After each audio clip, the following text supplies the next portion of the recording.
Cuttack dance group association रो प्रस्तुति बैठक।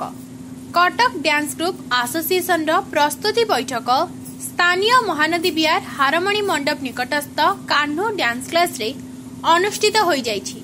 एही प्रस्तुति बैठक रे अनुष्ठानर सभापति ज्ञानरंजन नायकଙ୍କ सभापतित्वरे उक्त सभारे किपरि भाबरे कटक एवं ओडिशा भितर थिबा कला प्रतिभा को प्रस्फुटित करिबा पई ओ बुड़ी जाउथिबा कला संस्कृति को किपरि भाबरे रक्षा करा जाय परिबो से विषय रे आलोचना करितले। जगन्नाथ डीडी न्यूज को आपण मानको समस्त को स्वागत।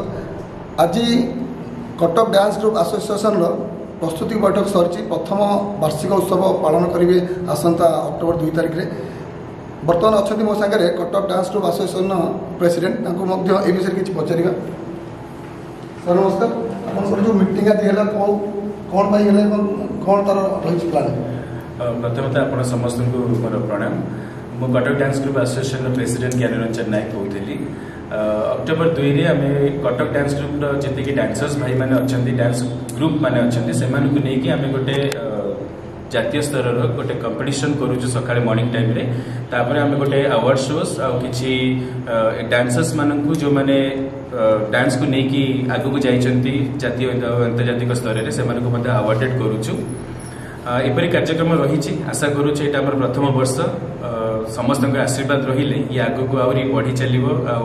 कटक डांस ग्रुप एसोसिएशन एमती ना करी चलिबो। ता छड़ा आमे चेष्टा करिवो जे जो माने हमर न्यू कमर्स माने अछंती से मानु केमती नुवा स्कोप मिलिबो। तापर को कटक रो जो भाईचारा हमर अछि से भाईचारा हम डांस ग्रुप मानकर केमती वंचित रहिबो सेटा हमर मूल लक्ष्य रहिबो। डांस ग्रुप एसोसिएशन नो वाइस प्रेसिडेंट से मते ताकर मंतव्य देबे। जय जगन्नाथ। मु सुबलक्ष्मी राम कटक डांस एसोसिएशन रो वाइस प्रेसिडेंट।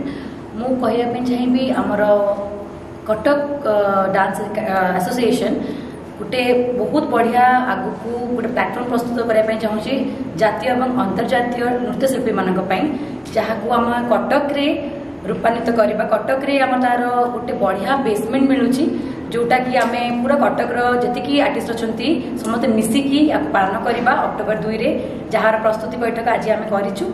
भावुचु कि आपण मानक आशीर्वाद सहजता सब बेले रहिबो एवं आमे आगु नेकी बहुत आगु बढ़िबा। एवं एई वर्ष आमे बहुत जन नृत्यशिल्पी जो माने बहुत प्रतिभान्वित से मानकु एथरे सम्मानित करबा पई प्रयोजन रही।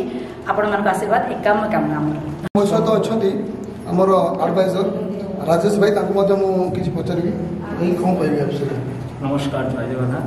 मु कोरियोग्राफर राजेश कुमार। एक्चुअली हमर मूल योजना होते आमे मैंने आज डांसर थिलु आमे पर ऊपर डिपेंड थिलु जमीक कौन से प्रकार साहाय्य नापी आशा रखिलु आमको ठीक समय मिल नाला। एवं आम गोटे जगह को पहुँचीचे जदि गोटे जगह को आम पहुँचीचे तो आम तले आम मान पर जो मैंने जूनियर अच्छा आम से पाखु केमती साहाय्य सहयोग जापर आम सब प्रकार साहाय्य कर मुख्य उद्देश्य। आ बाकी कथा रहा एवं आपण मैंने ये जो डीडी न्यूज माध्यम देखुं समस्ते जड़ित हूँ समस्ते देखूँ और समस्ते सब्सक्राइब करूँ। Thank you so much. आम सहित आउ जड़े अच्छा कटक डांस ग्रुप एसोसिएशन जड़े दक्ष मेम्बर मंतव्य ना कौन कह जो मीटिंग है? नमस्कार, जय जगन्नाथ। निहारंजन दास कटक डांस एसोसिएशन सहित ओतप्रोत भाव में जड़ित एवं जड़े कर्मी तो मो कहवा कथा आमे एहाकू डांस स्तर रे खाली सीमित रखिले हब नाही। एहाकू आमे किछि समाज सेवा कार्यक्रम रे लिप्त रखिबा एवं हमर जो डांस आसन बा जो कला बुड़ी जाउची तार केमिति उत्तरोत्तर उन्नति हब से जिनस को मध्य आमे आउरी करी तोलिया पई चेष्टा करिबा एवं हमर जे कोनसी नृत्य सब बुड़ी जाउची जेमिति हमर किसी नृत्य बुड़ी गला से नृत्य को चाहिदा देकी केमती आगू आगू आनिबा यह हूँ आम लक्ष्य। आमर यही लक्ष्य को आम अक्टोबर 2 तारिख दिन आमर एक कार्यक्रम रोचे जोटा कि आम वार्षिक उत्सव रोचे कटक डांस एसोसिएशन वार्षिक उत्सव अक्टोबर 2 गांधी जयंती दिन रोचे। से दिन आम ओडिशार कलाकार मानक आम केमी पारदर्शिता को लोकलोचन को आनिबा यही आमर लक्ष्य। जय Jagannath. Cuttack dance group association जय।